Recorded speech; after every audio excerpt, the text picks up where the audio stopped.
की आई जवळ जाऊन गडगाणं गायचं, म्हणजे आई विरघळणार हे पक्का माहिती आहे.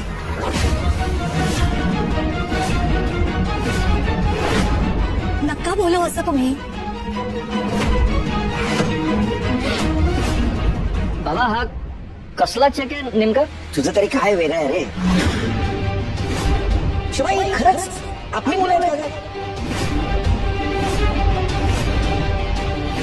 जरा काही अडचण आली की आईच्या पदराला लपणारी. अरे हिला लाजा कशा वाटत नाहीत? दारू पिऊन रस्त्यावर मारामारी करतो आणि दुसऱ्याला तर नोकरीवरून काढूनच टाकलाय. अहो पण तेव्हा काय परिस्थिती होती हे सांगितलं ना त्यांनी आपल्याला. शिवा, आयुष्यात कुणावर अडचणी येतच नाहीत का ग? पण संकटावर मात करायची हिंमत आपल्या मुलांपैकी एकाने दाखवणे.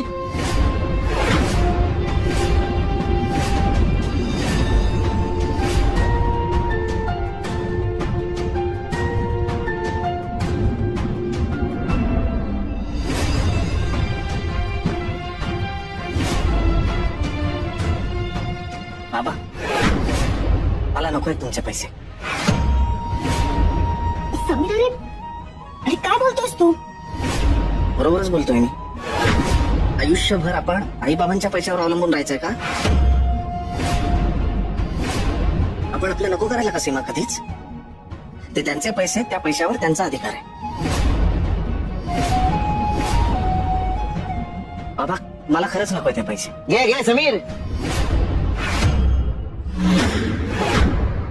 आता तुमची आई ऐकायची नाही.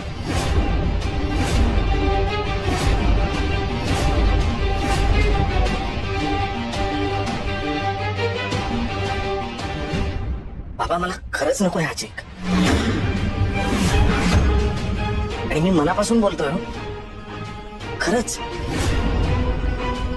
समीर घेते पैसे हक्काने, मी तुला सांगते ठेवते पैसे. तुम्ही स्वतः त्याच्या नोकरीसाठी देतोय ना आपण त्याला पैसे. मग ते जरा आनंदाने द्या की.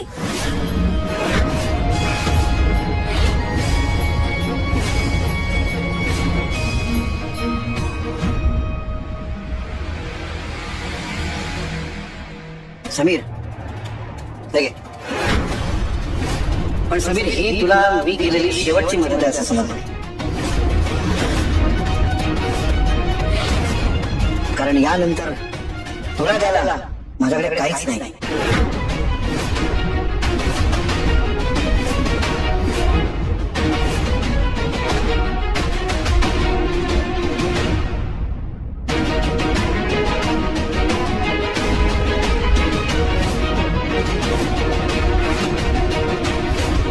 थँक्यू बाबा. तुमचे उपकार आम्ही कसे फेडू तेच कळत नाहीये.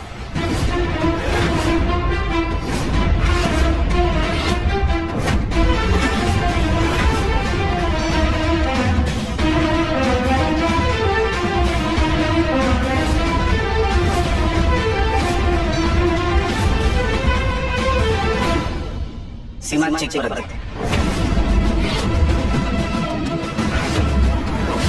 काय सीमा, चेक परत दे, मी सांगतोय ना.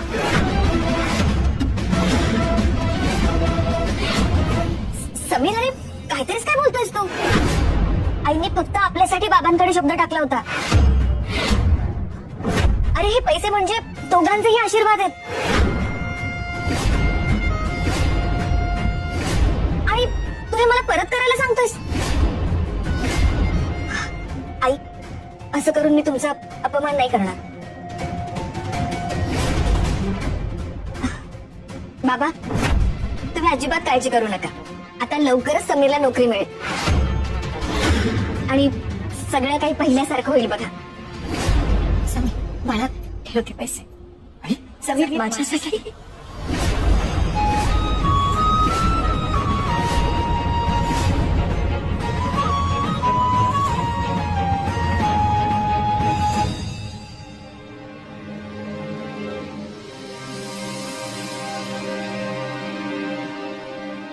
बाबा,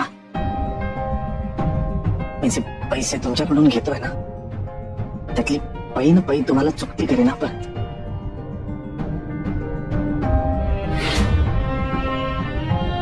फक्त एकदा मला नोकरी लागू द्या प्लीज. हळूहळू का होईना मी तुमचे पैसे परत करीन बाबा. हे पैसे माझ्यावर उधार. आणि तुम्ही म्हणता ना तुमच्या मुलांमध्ये हिंमत नाहीये. आहे.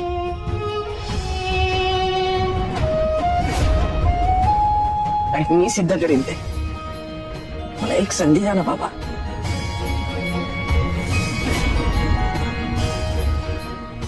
बोललास बरं वाटलं. मी बोललो म्हणून तू रागावला नाहीस ना? नाही बाबा, मी रागावलो, चिडचिड केली. हे फक्त तुझ्यासाठी नाही रे. ती एकामागून एक कशी संकट येत आहेत ना, त्याच्यामुळे मी थकून गेलोय रे. म्हणजे शांतता अशी नाहीच आयुष्यात. मी समजू शकतो बाबा, आणि आमचंही चुकतच आहे. आम्ही सुद्धा आता जबाबदार आणि मोठा व्हायला हवा. काय मग क्या? हो दादा. मकरन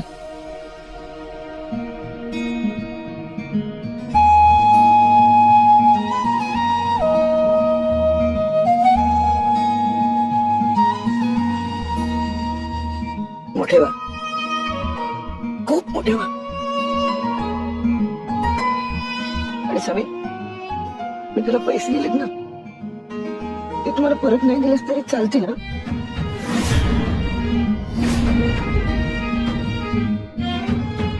किती रागावलो, चिडलो, तरी बाबर मी तुमचा.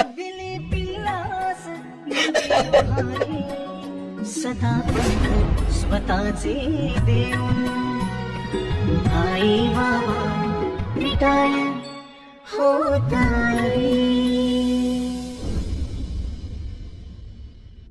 काय करतेस सीमा? सीमा, काय करतेस तू? किती वेळा चेक बघणार आहेस? अरे काही चूक नाही ना ते पाहतीये. म्हणजे नेम, डेट, अमाऊंट, साईन. तुझं म्हणणं आहे बाबा चेक लिहिण्यात चुकतील? हो, बाबांची इच्छा नव्हती चेक द्यायची, आईमुळे दिलाय म्हणून मुद्दाम पाहते. काही चुकलं तर नाही ना? कसं आहे ना, हल्ली बँक वाले ना खूप कटकट करतात. चुकून काय राहिलं तर पुढे जाऊन काही प्रॉब्लेम व्हायला नको ना, म्हणून आधीच सगळं चेक करते. तुला पाहायचंय? एवढी मोठी अमाऊंट मिळणार आहे आपल्याला समीर. माझं तर मनच भरत नाहीये चेक बघून. सांभाळून ठेवतो. बघितलं मी बोलले त्याचा फायदा झाला की नाही? मला नाही कळत फायदा झालाय की तोटा झालाय. अरे वेडायस का तू? आता हे पैसे भरून तुला नोकरी मिळणार, हे आपला फायदा झाला ना. माझ्या आईवडिलांसमोर आज मला नाकर्तेपणानं मान खाली झुकवावी लागली. माझ्या वडिलांनी माझी लाज काढली. हे सगळं नाही विसरू शकत ना मी. उगाच काहीतरी विचार करू नकोस हा. हे बघ, मुलांना मदत करणं हे आई वडिलांचं कर्तव्यच असतं. आता या सगळ्यातलं एकच धडा शिकायचं की आपल्याला जे काही हवंय ना ते तोंड उघडून मागितल्याशिवाय मिळत नाही. कळलं? हा चेक ना मी कपाटात ठेवते, उद्या बँकेत नक्की टाका.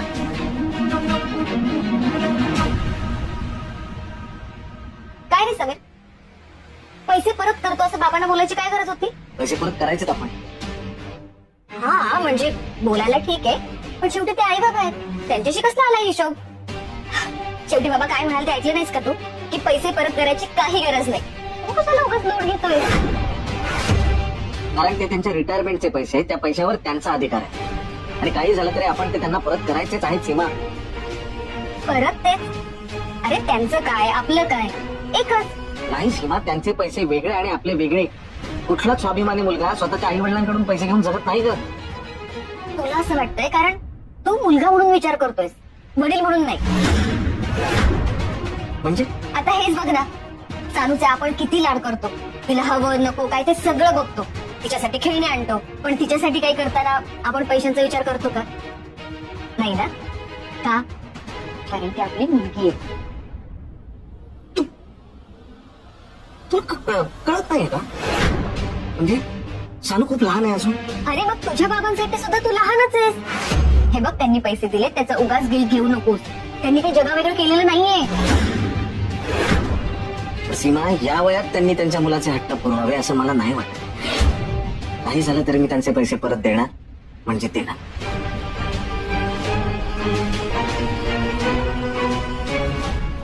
मकरंदच्या लग्नात किमान 10 लाख तरी नक्कीच खर्च केलेत त्यांनी. आणि तुला 5 लाखांचं एवढं वाटतंय? उरलेले 5 लाखही मी वसूल करते की नाही बघा. चलो, आज सारा टेंशन खत्म हो गया. और ना मैं मकरंद आता एक महत्वाचा फोन करतोय, प्लीज मला डिस्टर्ब करू नकोस. फोन कोणाला? आहे एक जॉब कन्सल्टंट ऑस्ट्रेलियामध्ये.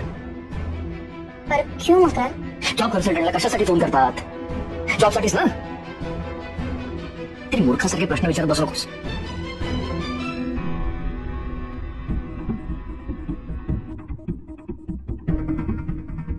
बाबा पण ना, समीर दादाला देण्यासाठी पैसे आहेत त्याच्याकडे, पण मी इतके दिवस नोकरी शोधतोय, मला कधी नाही विचारलं.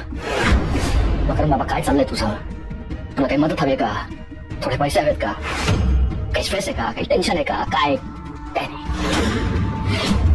असं का बोलतोयस मकरंद? तू मागितलं असतेस तर तुला पण दिले असते पैसे त्यांनी. हो? पण मी समीर दादा नाहीये ना. मला आहे स्वाभिमान. लहानपणापासून स्वतःच्या हिमतीवरती मी माझं शिक्षण केलंय आणि नोकरी मिळवली. कळलं?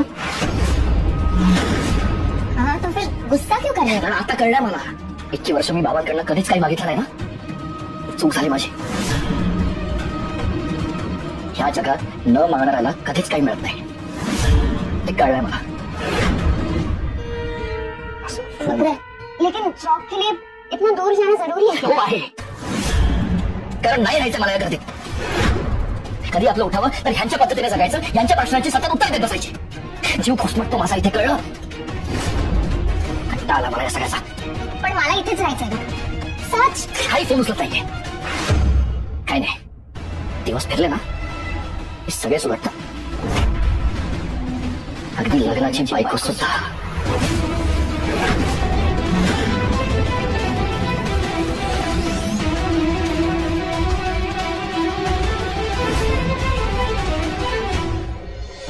हॅलो यशा. हा बोल रे. सगळं बरा असाल ना तिकडे? मेरे मुंबई गेलास आणि मुंबईच झालंच की रे? होय रे, अडकून गेलंय खरं.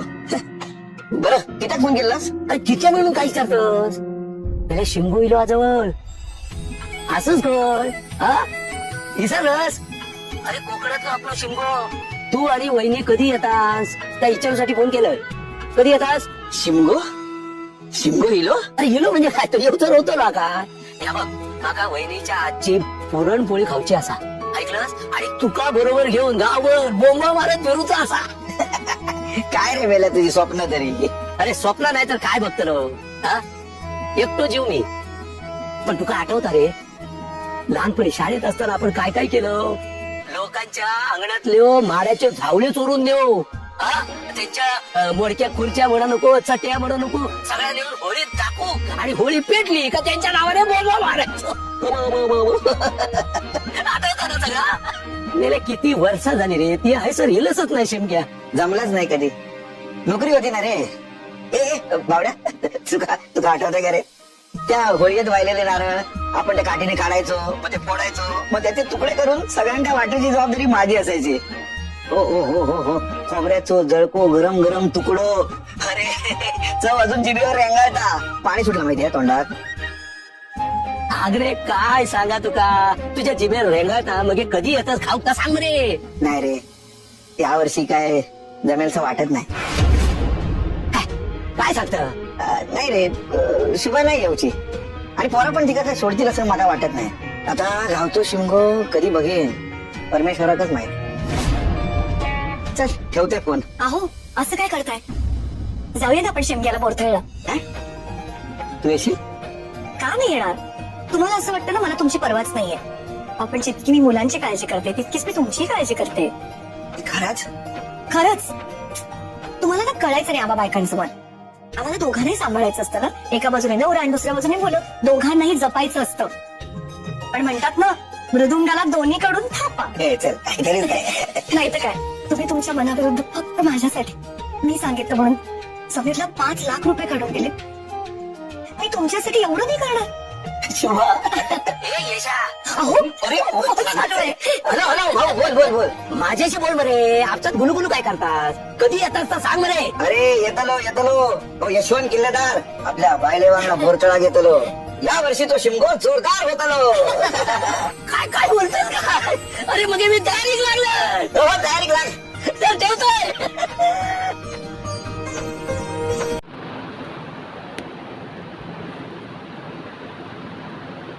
नमस्कार। आज का एपिसोड कैसे लगा आपको? रामू एक मेहनती किसान था। वो जनकपुर में रहता था। उसके पास एक छोटा सा खेत था जहाँ वह हर दिन काम करता था। एक दिन उसे अपनी खेती में एक छोटा सा पौधा दिखाई दिया जो बहुत ही अनोखा था। रामू ने सोचा कि यह पौधा बहुत ही खास है और इसे बचाना चाहिए। रामू ने पौधे को बहुत प्यार से सींचा और उसकी देखभाल करना शुरू कर दिया। उसने उसे धूप और पानी दिया और वह पौधा धीरे धीरे बड़ा होने लगा। एक दिन रामू ने देखा कि पौधा बहुत ही तेज़ी से बढ़ रहा है और उसके पास एक अजीब सी चमक है। उसने पौधे के पास जाकर देखा कि उसके पास एक छोटा सा फल है जो बहुत चमकदार है। रामू ने फल को उठाया और खाया। फल खाने के बाद उसे ऐसा लगा कि जैसे उसे बहुत ज्ञान मिल गया हो। उसने जाना कि दुनिया में हर चीज़ का एक रहस्य होता है और उसे समझने की कोशिश करनी चाहिए। इस बोध कथा में हमें यह संदेश मिलता है कि हमेशा ज्ञान प्राप्त करने की कोशिश करनी चाहिए और दुनिया को समझने की कोशिश करनी चाहिए। हमें हर चीज़ में एक रहस्य ढूंढना चाहिए और उसे समझने की कोशिश करनी चाहिए। यह बोध कथा हमें यही सिखाती कि हमेशा ज्ञान प्राप्त करने की कोशिश करनी चाहिए और दुनिया को समझने की कोशिश करनी चाहिए। हमें हर चीज़ में एक रहस्य ढूंढना चाहिए और समझने की कोशिश करनी चाहिए। Thank you.